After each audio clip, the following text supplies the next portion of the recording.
সবাইকে যদি জিজ্ঞাসাবাদ করেন যে পুলিশ কেমন, আপনারা সবাই বলবে পুলিশ খারাপ, পুলিশ খারাপ, এই কথাটাই বলবে।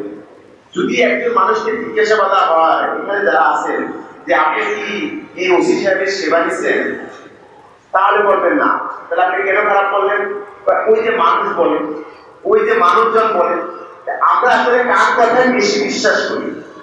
এখানে যদি আমি ইলেকশন দিই, নির্বাচন করি, ব্যালট পেপার দিই, দেখবেন যে আমার পক্ষে কোনো ভোট পড়বে না। কিন্তু আমার সেবাটা যখন দিবেন, তখন হয়তো আপনি হয়তো বলবেন, বাছাই করতে পারবেন, যাচাই করতে পারবেন, না উনি ভালো না খারাপ। এই জন্য আমি বলবো, আমাকে যাচাই বাছাই করেই আপনি আমাকে খারাপ বলে মন্তব্য করবেন। এই সুবাদা ইউনিয়ন পূর্বপাড়া বাইতুল জামে মসজিদ, এটা ঐতিহ্যবাহী মসজিদ। এখানে অনেক গণ্যমান্য ব্যক্তিবর্গ এখানে আশেপাশে আপনারা বসবাস করেন, আপনার সন্তান, আপনার ভবিষ্যৎ প্রজন্ম এদেরকে নিয়ে থাকেন।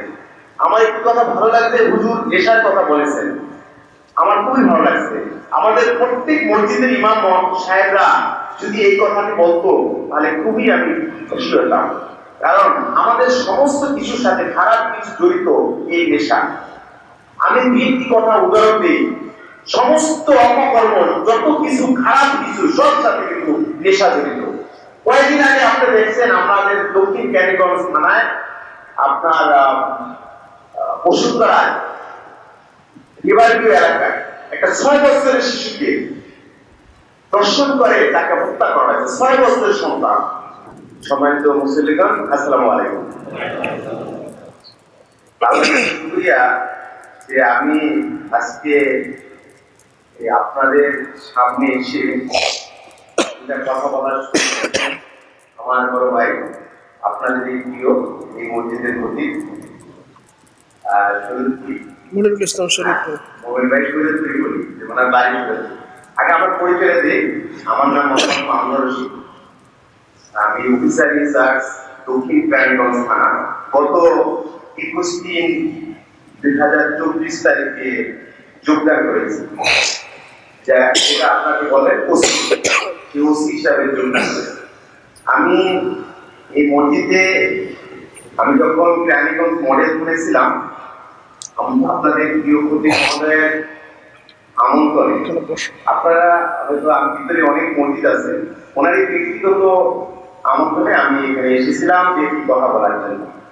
আল্লাহর কাছে খুবই শুকরিয়া যে এই মসজিদ যে সীমানা এখন আমার থানার অধীনে, আলহামদুলিল্লাহ, যে এখানে এসে আপনাদের সেবা করার সুযোগ পাচ্ছি।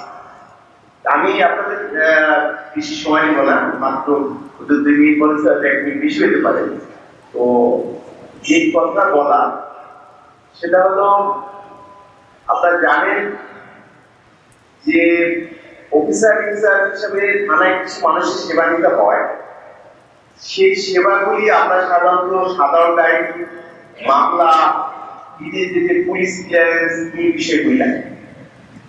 তো আমি আপনাদেরকে অভয় দিচ্ছি এবং আপনাদেরকে আমি বলতে চাই যে এই সেবাগুলি আপনারা নেবেন, কোনো তৃতীয় পক্ষের মাধ্যমে নেবেন না, দালালের মাধ্যমে যাবেন না। আপনার কাজটি আপনি করবেন, আপনারা সরাসরি আমার সঙ্গে যাবেন, সবসময় আপনাদের দরজা খোলা। আগে কি হয়েছে আমি জানি না, বর্তমানে কথা বলবো, আমার কাছে সেবা পাবেন যেটা সেবা, যেটা মানুষের সাথে পুলিশের যে একটা আন্তরিক মহব্বত, সেই জিনিসটা আমার সাথে পাবেন। কারণ ওনার বাড়ি শরীয়তপুর আর আমার বাড়ি শরীয়তপুর, যেহেতু আপনাদের প্রিয় মানুষ উনি, আর আমারও বাড়ির যেহেতু শরীয়তপুর, এই সেবাটা করার আপনাদের সুযোগ পাবো। আমি যতটুকু জানি যে আপনাদের এলাকায় শরীয়তপুরের অনেক লোকজনই থাকে, কাছে থাকি। কজন আছে শরীয়তপুরে এখানে? অনেকে আছে, অনেকে আছে। এখন তো বাড়ি ঘর করে সবাই সেটেল। অন্য যারা আছে তারও আমার এই পুলিশ সেবা সবাই পাবে, এটা কোনো আলাদা কিছু না। আমি মডেলে দীর্ঘদিন ছিলাম, নির্বাচনের আগে আমি নবাবগঞ্জে ছিলাম। নবাবগঞ্জ 3 মাস কথা বলেছে সত্যি, যে আমার ইচ্ছা ছিল যে আমি রানীগঞ্জে থাকবো। তখন সরকারের একটু নিয়মের কারণে আমাদের যেতে হয়েছিল। ইনশাল্লাহ আমি ঈদের আগেই খুব মানে এটা আল্লাহর অশেষ মেহেরবানি ছিল, আমি মনে করি দোয়া ছিল যে আমি এখানে আসতে পেরেছি। তো এটা আমাদের পুলিশ অফিসারদের, এটা তাদের একান্ত ইচ্ছা, উদ্যোগের কর্তৃপক্ষের ইচ্ছাই আমি এখানে আসতে পেরেছি। তো আমি যেটা বলেছি যে আপনি আমার কাছে সেবাটা নেবেন, আপনি কারো কাছে কথা শুনবেন না। অনেকেই আমি যদি এখানে যা মানুষ যেতে থাকে সবাইকে যদি জিজ্ঞাসাবাদ করেন যে পুলিশ কেমন, আপনারা সবাই বলবে পুলিশ খারাপ, পুলিশ খারাপ, এই কথাটাই বলবে। যদি একজন মানুষকে জিজ্ঞাসাবাদ হয় এখানে যারা আছেন যে আপনি কি এই ওসি সাহেবের সেবা নিচ্ছেন, তাহলে বলবেন না। তাহলে আপনি কেন খারাপ করলেন? ওই যে মানুষ বলে, ওই যে মানুষজন বলে, আমরা আসলে কার কথায় বেশি বিশ্বাস করি? এখানে যদি আমি ইলেকশন দিই, নির্বাচন করি, ব্যালট পেপার দিই, দেখবেন যে আমার পক্ষে কোনো ভোট করবে না। কিন্তু আমার সেবাটা যখন দিবেন তখন হয়তো আপনি হয়তো বলবেন, বাছাই করতে পারবেন, যাচাই করতে পারবেন না উনি ভালো না খারাপ। এই জন্য আমি বলবো আমাকে যাচাই বাছাই করেই আপনি আমাকে খারাপ বলে মন্তব্য করবেন। এই সুবারদা ইউনিয়ন পূর্বপাড়া বায়তুল জামে মসজিদ, এটা ঐতিহ্যবাহী মসজিদ। এখানে অনেক গণ্যমান্য ব্যক্তিবর্গ এখানে আশেপাশে আপনারা বসবাস করেন, আপনার সন্তান, আপনার ভবিষ্যৎ প্রজন্ম এদেরকে নিয়ে থাকেন। আমার একটু কথা ভালো লাগছে, হুজুর নেশার কথা বলেছেন, আমার খুবই ভালো লাগছে। আমাদের প্রত্যেক মসজিদের ইমাম সাহেবরা যদি এই কথাটি বলতো তাহলে খুবই আমি খুশি হতাম। কারণ আমাদের সমস্ত কিছুর সাথে খারাপ কিছু জড়িত এই নেশা। আমি তিনটি কথা উদাহরণ দিই, সমস্ত অপকর্ম, যত কিছু খারাপ কিছু সব সাথে কিন্তু নেশা জড়িত। কয়েকদিন আগে আপনি দেখছেন আমাদের দক্ষিণ ক্যানিগঞ্জ থানায় আপনার বসুন্ধরায় রিভারভিউ এলাকায় একটা 6 বছরের শিশুকে দর্শন করে তাকে হত্যা করা হয়েছে, 6 বছরের সন্তান। তখন আসামি গ্রেফতার করছি, তাকে শুধু বসলি করে না, তাকে মাটি পুঁতে রেখা হয়েছে। 6 বছরের একটি সন্তান মানে পালন নিচে রাখা হয়েছে, আপনার মিডিয়াতে দেখেছেন। তখন তাকে প্রশ্ন করা হয়, তার আসামিকে ধরার পর বলা হয়েছিল তুমি কে, তোমার বাবার নাম কি, তোমার কি? তখন বললো স্যার আমি খারাপ হবো না কি হবো, আমার বাবা 4টা বিয়ে করছে, একবারে বললো 3 সন্তান, আরেকবারে 2 সন্তান, আরেকবারে 3 সন্তান, এরকম ভাবে হিসাব দিচ্ছে।